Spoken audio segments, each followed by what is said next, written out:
Hello Bros. तो आज मैं आपके साथ शेयर करने वाला हूँ हसीन वैम्पायर्स की कहानी, जो खून की बहुत प्यासी है और इसी चक्कर में उन्होंने एक लड़के को फंसा लिया। लेकिन इक्वेशन ऐसी बनी कि वैम्पायर को उससे प्यार हो गया और ये लव स्टोरी इतनी कॉम्प्लिकेटेड होती है कि बयां कर पाना मुश्किल है और इसलिए पूरी वैम्पायर कम्युनिटी इन दोनों को ख़त्म करना चाहती है। तो क्या ये लोग बच पाएंगे या बॉलीवुड मूवीज़ की तरह इनकी भी प्रेम कहानी अधूरी रह जाएगी? तो चलिए वीडियो शुरू करते हैं। फिल्म की शुरुआत में एक वॉइस ओवर के जरिए हमें बताया जाता है कि आज से लगभग 400 साल पहले इंसानों और वैम्पायर्स के बीच 3 समझौते हुए। पहले समझौते के अनुसार कोई भी वैम्पायर खुलेआम शिकार ना करे, साथ ही इंसानों को उनके होने की भनक ना लगे। दूसरा समझौता यह कि किसी भी इंसान की इच्छा के खिलाफ उसे न मारा जाए। और तीसरे के अनुसार वे कभी भी बॉयल हाइट्स में एंटर नहीं करेंगे। हमें पता चला कि बॉयल हाइट्स लॉस एंजलिस की वो जगह थी जहां पर आज से पहले इंसानों और वैम्पायर्स के बीच बहुत ही दिल दहलाने वाला युद्ध हुआ था और अब ये जगह इंसानों के कब्जे में थी, जहां से वो वैम्पायर्स के हरकतों पर नजर रखते हैं, इसलिए उन्हें बॉयल हाइट्स में आना मना था। अब मूवी पहली सीन पर शुरू होती है जहां में जे और उसकी गर्लफ्रेंड मारिया को देखते हैं। वे दोनों अपनी कार में इंटीमेट हो रहे थे। तभी जे देखता है कि उसके कार के पीछे विक्टर नाम का एक आदमी अपनी कार में था। जे के लिए ये चीज बहुत ही सरप्राइजिंग था क्योंकि विक्टर एक वैम्पायर था। वह बिना किसी परमिशन के बॉयल हाइट्स के अंदर आ गया था। अगर आपको याद हो तो तीसरा रूल यह था कि कोई भी वैम्पायर बिना परमिशन के बॉयल हाइट्स में इंटर नहीं कर सकता। तब जे मारिया के साथ अपने लोगों को यह इन्फॉर्मेशन देने जाता है कि वैम्पायर्स बॉयल हाइट्स में घुस आए हैं। लेकिन जब जे वहां पहुंचा तो ये देखकर शौक था क्योंकि वैम्पायर्स ने जे के सभी लोगों को पहले ही मार दिया था। विक्टर यहाँ मारिया को अकेला पाकर उस पर अटैक करता है और फिर उसे उठाकर वहां से ले जाता है। अब अगले सीन में हम जॉन को देखते हैं, जो जे का छोटा भाई है। जॉन एक कॉलेज स्टूडेंट है जो एग्जाम्स के पेपर लीक करके पेपर के बदले पैसे लिया करता है, जो उसकी एक कमाई का जरिया था। साथ ही सॉफ्टवेयर्स के क्रैक वर्जन बनाकर भी लोगों को बेचा करता है। और वो अपनी नानी के साथ रहता है क्योंकि बचपन में उसके पेरेंट्स की एक कार एक्सीडेंट में मौत हो गई थी। उसी समय जॉन ने अपने भाई को घर पर देखा। वो कहीं जाने की तैयारी कर रहा था, इसलिए वो पैकिंग करता है। वो अजीब सी चीजें अपने बैग में रखता है। उसने सिल्वर से बने कुछ पवित्र हथियार भी लिए जिसकी मदद से वैम्पायर्स को मारा जा सकता था। जो बॉयल हाइट्स का बॉस था, इसलिए उसे वैम्पायर के अस्तित्व के बारे में पता था। फिर जो अपने भाई जॉन को बिना कुछ बताए वहां से जाने लगा। लेकिन जॉन के बहुत पूछने पर उसने बताया कि मुझे एक खास काम से 3-4 दिन के लिए इस शहर से बाहर जाना है, इसलिए तुम्हें नानी का ख्याल रखना होगा। दरअसल जे एक टैक्सी कंपनी चलाता था और आज ड्राइवर की छुट्टी के कारण उसे आज खुद गाड़ी लेकर क्लाइंट्स के पास जाना पड़ा। क्योंकि आज के क्लाइंट्स बहुत रिच और प्रोफेशनल थे, इसलिए जे अपनी लग्जरी कार लेकर आया था और जॉन को कार चलाने का बहुत शौक था। इसलिए उसने जे से रिक्वेस्ट करी कि क्लाइंट्स के पास वह चला जाएगा और इसी बहाने हैंग आउट भी कर लेगा। जे मान जाता है। फिर जॉन सूट बूट पहनकर तैयार हो गया कि जैसे कि उसकी आज शादी थी। फिर जे ने उसे बताया कि आज का ऑर्डर एक अमीर क्लाइंट का है जिसने पूरी रात के लिए टैक्सी बुक की है और उसे रात के दौरान ही 6 जगहों पर जाना है जो किसी मीटिंग्स के लिए जाएंगे और तुम अपनी सर्विस अच्छे तरीके से करना और उनसे तहजीब से पेश आना। अब जॉन गाना बजाते हुए गाड़ी लेकर निकल गया अपने पहले क्लाइंट को लेने के लिए। लोकेशन पर पहुंचने के बाद उसे पता चला कि क्लाइंट्स 2 लड़कियां हैं और वो वैम्पायर्स हैं। लेकिन इस बात से जॉन अनजान था। उसे ये तक पता नहीं था कि सच में दुनिया में वैम्पायर्स एग्जिस्ट करते हैं या नहीं।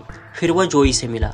जोई ने कहा कि मैंने नहीं बल्कि एमा ने टैक्सी बुक किया है और जब वो बाहर आए तभी तुम उसके लिए दरवाज़ा खोल देना, नहीं तो वो बुरा मान जाएगी और तुम्हें रेटिंग भी नहीं देगी। फिर एमा के आने के बाद जॉन ने उसके लिए गेट खोला और इसके बाद ये दोनों वैम्पायर्स निकल पड़ती है शहर में अलग अलग पार्टीज के लिए, कोई बिजनेस मीटिंग्स के लिए नहीं। इनके ट्रिप में टोटल 6 डेस्टिनेशंस थी और कैसे भी करके इन्हें सुबह होने से पहले ही उस 6ठी डेस्टिनेशन पर पहुंचना था और जॉन को ये इंस्ट्रक्शन खास तौर पर बताए जाते हैं। कुछ देर बाद दोनों अपनी पहली पार्टी में पहुंचे। इस पार्टी में एंट्री करने के लिए एक खास रेड कॉइन जरूरी था और जिसके पास ये कॉइन था सिर्फ वही अंदर जा सकता था। लेकिन ये कॉइन सिर्फ वैम्पायर्स के पास ही होता था। ये सब चीजें दूर से खड़ा होकर जॉन देख रहा था। उसे ये सब कुछ अजीब लगता है कि थोड़ी देर बाद ही उसे किसी की चिल्लाने की आवाज आई और फिर एक कॉइन उसे जमीन पर गिरा हुआ दिखा। तब जॉन ने बिना किसी को बताए उस कॉइन को जेब में रख लिया। कुछ देर बाद दोनों लड़कियां एक बैग लेकर गाड़ी में बैठ गई। जॉन को ये जानकर हैरानी होती है कि जब पार्टी में अंदर ये दोनों गई थी तो बहुत शोर शराबा था, मगर जब दोनों वापस आई तब बिल्कुल सन्नाटा था। जैसे यहाँ पर कोई सालों से नहीं आया हो। अब जैसे जॉन इन्हें सेकेंड डेस्टिनेशन पर लेकर पहुंचा तो उसे गाड़ी को पार्किंग में खड़ा करना पड़ा। लड़कियों के जाने के बाद उसने सोचा कि क्यों ना एक बार इनके जरा सामान की चेकिंग की जाए कि उसमें क्या है। और जैसे उसने बैग को खोला तो उसे दिखा कि बैग में काफ़ी सारे पैसे पड़े हैं, लेकिन नीचे की करेंसी में खून लगा हुआ था और ये खून जॉन के गाल और शर्ट पर लग गए। तब जॉन समझ गया कि जरूर ये दोनों लड़कियां कुछ इल्लीगल काम करती हैं, इसलिए वो पार्टी में गई थी। तब जॉन उनके जाल में नहीं फंसना चाहता था कि अचानक से वहाँ पर एक पुलिस वाला गाड़ियों को चेक कर रहा था। जॉन को लगता है कि अगर खून से सने पैसों के साथ पुलिस ने उसे पकड़ लिया तो उसे हमेशा के लिए जेल में रहना पड़ेगा। तब इस पुलिस से बचते हुए वो भी ऊपर गया जहाँ वो दोनों लड़कियां गई थी। फिर उसकी मुलाकात वहाँ रिसेप्शनिस्ट से हुई जिसने जॉन से उसकी आईडी मांगी। तब जॉन ने उसे वही कॉइन दिया जो उसे जमीन पर गिरा मिला था। तब रिसेप्शनिस्ट उससे पूछती है कि उसे किससे मिलना है। तब जॉन यहाँ पर उन दोनों लड़कियों का नाम लेता है, जिसके बाद रिसेप्शनिस्ट ने उसे उन दोनों के रूम में पहुंचा दिया जहां का नज़ारा कुछ और ही था। इस वक्त एमा और जोई दो लोगों का खून पी रही थी। ये देखकर जॉन काफी डर गया। अब सच बाहर आता देख ये दोनों उसे जान से मारने ही वाली होती हैं कि तभी इन्हें याद आया कि इन्हें आज की जर्नी को खत्म करना है और उन्हें जॉन की मदद चाहिए होगी। पता चला कि सुबह होते ही इन्हें धूप से बचना होगा और धूप से बचने के लिए किसी न किसी को तो गाड़ी चलानी ही होगी। इसलिए ये लोग हमेशा ही टैक्सी ड्राइवर को हायर करते थे ताकि पीछे गाड़ी में बैठकर खुद को ढककर अंधेरे में रहकर अपनी जान बचा सके। अब इस वक्त ये लोग जिन दो लोगों का खून पी रही थी उनमें से एक अभी भी जिंदा था और उसका नाम था स्मिथ। ये नाम आप याद रखिएगा क्योंकि आगे की स्टोरी में इसका एक इम्पोर्टेंट रोल आएगा। स्मिथ ने दोनों को कहा कि तुमने जो हरकतें करी है उसके चलते तुम्हारे ऊपर मुसीबतों का पहाड़ टूट पड़ेगा। अब इधर जॉन किसी तरह उनसे बचकर वहां से भाग निकला। तभी उसे वही पुलिस वाला नीचे मिला जो कि गाड़ियों की चेकिंग कर रहा था। जॉन ने उसे कहा कि सर मैं एक टैक्सी ड्राइवर हूँ और मेरे साथ में दो लड़कियाँ आई थी जिन्होंने ऊपर दो लोगों को जान से मार दिया है और ये दोनों कोई इंसान नहीं बल्कि वैम्पायर्स हैं जो इंसानों का खून पीती हैं। लेकिन पुलिस वाले को इससे कुछ फर्क नहीं पड़ता क्योंकि जॉन को नहीं पता था कि वो पुलिस वाला भी खुद एक वैम्पायर है। तब वो जॉन को जान से मारने ही वाला था कि तभी वहाँ पर जोई और एमा आ गई और पुलिस वाले से कहा कि यह हमारा शिकार है और अगर तुम अपनी जान की क्षति नहीं चाहते हो तो इसे छोड़ दो। तब उस पुलिस ऑफिसर ने ना चाहते हुए भी जॉन को छोड़ दिया। अगले सीन में हम विक्टर को देखते हैं जिसके पास फ्रेश ब्लड की एक पाइपलाइन बनी पड़ी थी और जब वो अपने तहखाने गया तो वहाँ पर हम काफी सारे लोगों को देखते हैं और उन सभी के गर्दन से एक पाइप लिंक था जिससे उनका खून डायरेक्टली पाइपलाइन में जाता था। अब क्योंकि वो लोग मरे नहीं थे इसलिए विक्टर हमेशा ताजा खून पीता था जिससे वो बहुत पावरफुल हो चुका था। बाद में विक्टर किसी इंपॉर्टेंट काम के लिए घर से निकल गया। फिर हम जॉन को देखते हैं जो सोच रहा था कि अगर मैं गाड़ी में इन दोनों के साथ बैठा रहा तो ये दोनों कभी भी मुझे मार सकती हैं, तो क्यों ना मौका पाते ही यहाँ से भाग निकला जाए। लेकिन जैसे ही वो गेट खुलकर बाहर निकला कि तभी एमा ने उसे रोक लिया और कहा कि मुझसे ज़्यादा फास्ट तुम नहीं हो तो तुम वापस गाड़ी में जाओ और जैसा हम कहते हैं वैसा ही करो और तुम्हें हमें सारे डेस्टिनेशन पर पहुंचाना होगा, नहीं तो तुम बेमौत मारे जाओ। फिर वे लोग अपने अगले डेस्टिनेशन के लिए निकल गए। इधर विक्टर वैम्पायर्स के क्वीन के पास पहुंचता है जहां क्वीन के असिस्टेंट आंद्रेस ने उसे एड्रेस किया। फिर क्वीन के पास ले गए। यहाँ पर आंद्रेस और क्वीन का कहना था कि विक्टर जैसा सोच रहा है वैसा कभी नहीं होगा। तुम वैम्पायर्स की दुनिया के तीसरे सबसे बड़े वैम्पायर हो लेकिन नंबर 1 कभी नहीं बन सकते। तुमने आज रात 5 में से एक वैम्पायर बॉस को मरवाने की गलती की है और यह बात मार्टिन तक पहुंच चुकी है। अब मैं आपको स्टोरी का ये प्लॉट समझा देता हूँ। आज से 400 साल पहले 5 ऐसे वैम्पायर्स थे जिन्होंने इंसानों के साथ सौदा किया था और इसीलिए इन 5 वैम्पायर्स की 5 अलग अलग कैटेगरी थी या कोई पोस्ट थी। नंबर 5 पर था स्मिथ जिसे लड़कियों ने मार डाला। नंबर 4 पर है जिम्मी। नंबर 3 पर विक्टर खुद है। साथ ही नंबर 2 पर है मैक्स और नंबर 1 पर है मार्टिन जो वैम्पायर्स का किंग है। इनके अपने ओहदे के हिसाब से अलग अलग टेरिटरी मिली हुई थी और नियम के अनुसार किसी को भी दूसरे के टेरिटरी पर हमला नहीं करना था और न इन 400 सालों में किसी ने भी दूसरे के टेरिटरी पर हमला नहीं किया था और खासकर इंसानों की टेरिटरी बॉल्ड हेड्स पर तो बिल्कुल भी नहीं।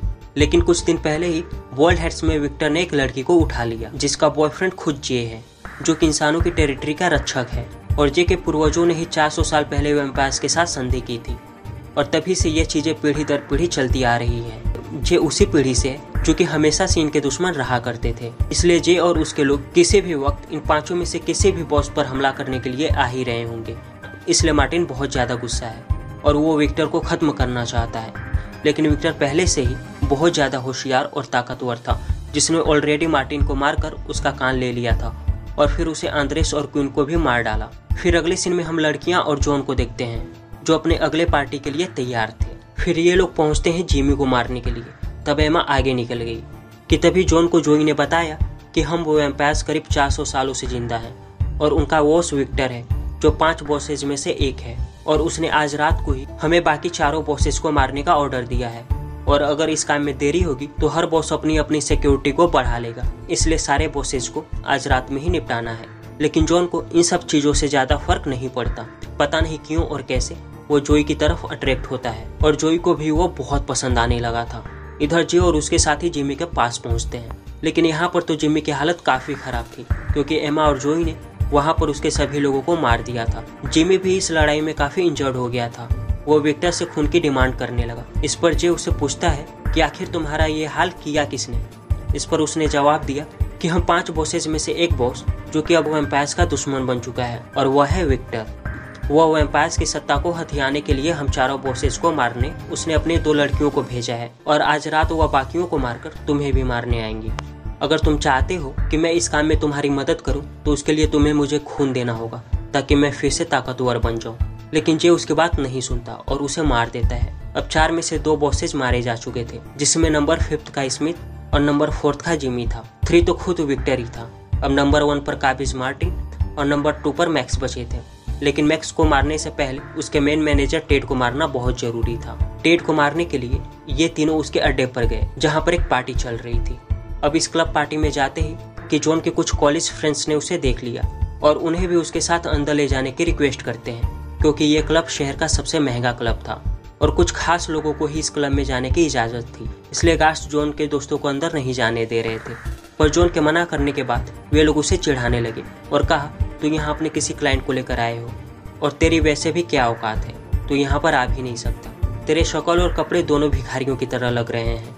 कि तभी वहाँ पर जोई आ गई और सभी के सामने जॉन को किस कर दिया। इसे देखकर तो उसके दोस्तों की सिट्टी पिट्टी गुल हो गई और उनके सामने ही वो जॉन को अंदर ले जाती है। ये सब देखकर तो वो पागल ही हो गए। अब ये लोग पहुंच जाते हैं टेड के अड्डे पर उसे मारने के लिए और जॉन भी उनका साथ दे रहा था। अब एक ही रात में शहर में हुए इतने कत्लेआम की वजह से न्यूज की मदद से अब टेड को भी मालूम हो चुका था कि अब अगली बारी उसी का है, इसलिए वो पहले से ही हमले के लिए तैयार था। अब तीनों टेड के पास पहुंचते हैं। एमा टेड को मारने ही वाली थी कि तभी टेड के आदमी वहां आ गए और उनके पास वैम्पायर्स को मारने वाले हथियार भी थे। उन लोगों ने जोई और एमा को घेर लिया था। अब दोनों असहाय दिख रही थी। अब टेड के आदमी दोनों को खत्म करने ही वाले थे कि तभी जॉन ने एक ग्लास से टेड के ऊपर वार किया, जिससे टेड वहीं ढेर हो गया और उसके लोगों का ध्यान भंग हो गया और इस चीज का फायदा उठाकर जोई और एमा ने उसके आदमियों को खत्म कर दिया। फिर ये लोग बाहर आते हैं, लेकिन अभी भी उन पर अटैक्स हो रहे थे क्योंकि वहाँ जे भी अपने आदमियों के साथ आ गया था। लेकिन दोनों जल्दी ही कार में बैठकर बचते हुए वहाँ से निकल गए। लेकिन वहाँ से भागते वक्त जे ने अपने भाई जॉन को देखा और ये जानकर वो शौक था कि उसकी कस्टमर 2 खतरनाक वैम्पायर्स हैं। उसे लगा कि विक्टर शायद जॉन को मार देगा, तब वो विक्टर से डायरेक्ट बात करने का फैसला करता है। अब एक तरफ मैक्स के लोग भी इनके पीछे पड़े थे, साथ ही जे के भी लोग इनकी तलाश कर रहे थे, तो इसलिए फिलहाल इन्हें छिपने के लिए एक खास जगह चाहिए थी। तब जॉन उन्हें अपने नानी के घर ले गया और फिर इनकी मुलाकात जॉन की नानी बेला से हुई। नानी के अनुसार जॉन ने तो आज कमाल ही कर दिया क्योंकि आज से पहले कभी भी जॉन लड़कियों को घर पर नहीं लेकर आया था और आज 2 लेकर आ गया। नानी एकदम शौक थी। फिर जोई जो जॉन के प्यार में गिर चुकी थी, वो जॉन के हाथ पर पट्टी बांध रही थी क्योंकि टेड को मारते वक्त उसका हाथ इंजर्ड हो गया था। दूसरी तरफ एमा उसके बॉयफ्रेंड विक्टर को कॉल पर बताती है कि मैक्स अभी भी जिंदा है और हमें उसे जान से मारने के लिए निकलना पड़ेगा। लेकिन इस वक्त शहर का माहौल ठीक नहीं है। एक बात और, हमने जिस कार ड्राइवर जे को हायर किया था, आज रात जे नहीं बल्कि उसका भाई जॉन आया और हम इस समय उसके घर पर ही छिपे हुए हैं। तो अगर तुम कहो तो जॉन और उसकी नानी को मार दूं, लेकिन विक्टर का कहना है कि जॉन को जिंदा रखो क्योंकि इस खेल में अब और ज्यादा मजा आएगा। इसके बाद हम जोई को देख पाते हैं जो इस वक्त जॉन के रूम में होती है और वह उसके म्यूजिक रिकॉर्ड्स को सुनती है। वो उसकी हैकिंग स्किल्स को देखकर बहुत हैरान होती है। वो सोचती है कि वह इतने समय से इंसानी दुनिया में रहती है, लेकिन आज तक उसने इतना तेज दिमाग वाला इंसान नहीं देखा। दोस्तों, कहीं ना कहीं इन दोनों को एक दूसरे के लिए फीलिंग आ चुकी थी। इसके बाद जे विक्टर के पास पहुंच जाता है और वो उसे कहता है कि मैं तुम्हारे बारे में सब जानता हूँ। तुम बाकी सभी बॉसेस को मरवा कर खुद सबसे स्ट्रॉन्ग बनना चाहते हो और इस शहर में अपने लिए खून की नदियाँ बहाना चाहते हो, लेकिन मैं तुमसे यह चाहता हूँ कि तुम मेरी फैमिली और मेरी गर्लफ्रेंड मारिया को छोड़ दो। इस पर विक्टर कहता है कि शायद तुम भूल गए हो, इन बॉसेज को मरवाने का काम मैंने सबसे पहले तुम्हें दिया था, लेकिन जब तुमने यह करने से मना कर दिया तब जाकर मैंने गुस्से में आकर मारिया को अगवा कर लिया। और इसी बात को लेकर इन दोनों के बीच बहस हो जाती है और जे अपनी बंदूक निकालकर उसके माथे में गोली मार देता है, लेकिन वह देखता है कि विक्टर को इससे कोई फर्क नहीं पड़ता और उसके मांसपेशियां अपने से ही ठीक होने लगती हैं, यानी उसके अंदर सुपर पावर थी जो कि अपने आप ही उसके मांसपेशियों को ठीक कर रही थी। इसके बाद दूसरी तरफ ये लोग अपने आखिरी शिकार मैक्स को मारने के लिए निकल गए। मैक्स दूसरे नंबर पर था और उसके भीतर भी कुछ सुपर पावर थी। वह दूर की चीज़ों को देख सकता था और कुछ हद तक अपना फ्यूचर भी जान सकता था। इसके बाद मैक्स जाकर जॉन को सूंघने लगता है और कहता है कि जॉन का खून बड़ा मजेदार होने वाला है, क्यों नहीं आज रात की पार्टी जॉन के खून के साथ की जाए। मगर यह सुनकर जोई और एमा उसे साफ साफ मना कर देते हैं और कहते हैं कि यह मेरा आदमी है, तुम इसे छोड़ दो। चूंकि एमा ज़्यादा ताकतवर वैम्पायर थे, इसलिए वह जोई को कहती है कि तुम यहाँ से चली जाओ, इसे मैं अकेले देख लूंगी। जहाँ दूसरी तरफ जॉन और जोई का अलग ही प्राइवेट मामला चल रहा था और एमा चुपके से मैक्स को मारने की प्लानिंग कर रही थी, लेकिन मैक्स दूरदर्शी था तो उसे वैसे ही मालूम चल गया कि एमा उसे जान से मारने वाली है, इसलिए इतने समय में उसने अपने लोगों को वहां पर बुला लिया। इसके बाद दोनों में फाइट होती है, जहां पर अकेली एमा इन सभी को मार रही थी कि यह देखकर जोई भी उसका साथ देने गई। फिर इसके बाद ये लोग जल्दी से फाइट करके मैक्स को भी मार देते हैं, लेकिन फाइट के बीच में एमा के पेट में एक तीर लग चुका था और इसके बाद कुछ ही समय में सुबह भी होने वाली थी कि तभी जोई जॉन से कहती है कि हमें हमारे अगले डेस्टिनेशन तक ले चलो, जो विक्टर का घर था। जॉन कुछ सोचकर जल्दी से गाड़ी निकालता है और इन दोनों को विक्टर के घर पहुंचा देता है। वहां पहुंचकर जोई कहती है कि तुम्हें यहाँ से जाना होगा, नहीं तो तुम मारे जाओगे, क्योंकि यह विक्टर का घर है। कि तभी जॉन को अपना भाई जे दिखाई देता है। कहते कर वो अपने भाई को बचाने के लिए छुपकर अंदर चला गया। वह हाथ में एक बेसबॉल बैट लेकर आगे बढ़ता है, तब उसे जे बेहोशी की हालत में दिखाई देता है। तब जैसे ही जॉन अपने भाई का कांच तोड़ने ही वाला होता है कि तभी पीछे से विक्टर वहां पहुंचकर उसे पकड़ लेता है। फिर उसने जॉन को कहा कि तेरे भाई के बदले में आज रात तू मरेगा, लेकिन तभी वहां पर जोई बीच में आती है और विक्टर को रोककर कहती है तुम ऐसा कुछ भी नहीं करोगे, क्योंकि जॉन ने कल रात हमारी बहुत मदद की है और ऊपर से इसने एमा की जान बचाकर हमारे ऊपर एक और एहसान किया है। अगर यह नहीं होता तो शायद धूप में जलकर हम पहले ही मर चुके होते। फिर वह कहती है कि मैं तुमसे सौदा करती हूँ, अगर तुम जॉन और जे को छोड़ दोगे तो मैं हमेशा तुम्हारे टीम में रहूंगी। लेकिन यह सब सुनकर एमा को काफी गुस्सा आता है और वह उससे कहती है कि मैंने तुम्हें सड़क से उठाकर यहाँ तक पहुँचाया है और तुम विक्टर से ऐसे कैसे बात कर सकती हो। और इन दोनों के बहस के बीच में उनके बीच झगड़ा काफी बढ़ जाता है और एमा जोई के पेट में एक चाकू मार देती है। यह देखकर जॉन को काफी ज्यादा गुस्सा आता है और वह यह भी जानता था कि वैम्पायर धूप में नहीं रह सकते और वह धूप में आने से मारे जाते हैं, इसलिए उसने अपनी कार को ऑटोमेटिक चालू करके एक्सेलेरेटर पर ईंट रख दिया था। इसलिए वह जैसे ही रिमोट का बटन दबाता है तभी कार आकर घर का दीवार तोड़ देती है। धूप लगने से एमा और विक्टर जलकर मारे जाते हैं और इस धमाके में जॉन भी घायल होकर मरने वाला था कि तभी जोई उसे बचाने के लिए उसे अपना खून दे देती है और उन दोनों के ब्लड का ट्रांसपोर्टेशन हो जाता है। इसके बाद हम कुछ दिन बाद का सीन देखते हैं, जहां जे और जॉन एक साथ डिनर कर रहे थे। तब जॉन ने जे से माफी मांगते हुए कहा कि मैंने तुम्हारी गाड़ी विक्टर के घर में ठोक दिया, लेकिन मेरे पास तुम्हारे लिए एक गिफ्ट है। और वो उसे एक बैग देकर चला जाता है जिसमें बहुत सारे पैसे होते हैं जो उन दोनों लड़कियों के थे। अगले सीन में हम जॉन को देखते हैं। अब उसके भीतर भी ज्यादा दूर देखने और ज्यादा सुनने की पावर बढ़ चुकी थी, क्योंकि वह भी एक वैम्पायर बन चुका था। जब वो रात को घर जाने लगता है तो उसके दोस्त कहते हैं कि तुम्हारी वह अमीर दोस्त कहाँ गई जिसके साथ तुम बड़े मजे से गुलछर्रे उड़ा रहे थे। वह यह कहकर उसका मजाक उड़ा ही रहे थे कि तभी वहां पर जोई एक लग्जरी कार लेकर पहुंच जाती है। उसे देखकर वे लोग बहुत शौक थे। इसके बाद वह जॉन को अपने साथ कार में बिठाकर निकल पड़ती है अपनी डेट के लिए और ये अमेजिंग मूवी यहीं पर खत्म होती है। तो दोस्तों, अगर आपको हमारी ये वीडियो पसंद आई हो तो हमारे इस चैनल को लाइक और सब्सक्राइब जरूर करें, क्योंकि हमें आपके सपोर्ट की बहुत ज़्यादा ज़रूरत है। तो मिलते हैं हम आपसे अपनी नेक्स्ट वीडियो में, तब तक के लिए टाटा और बाय बाय।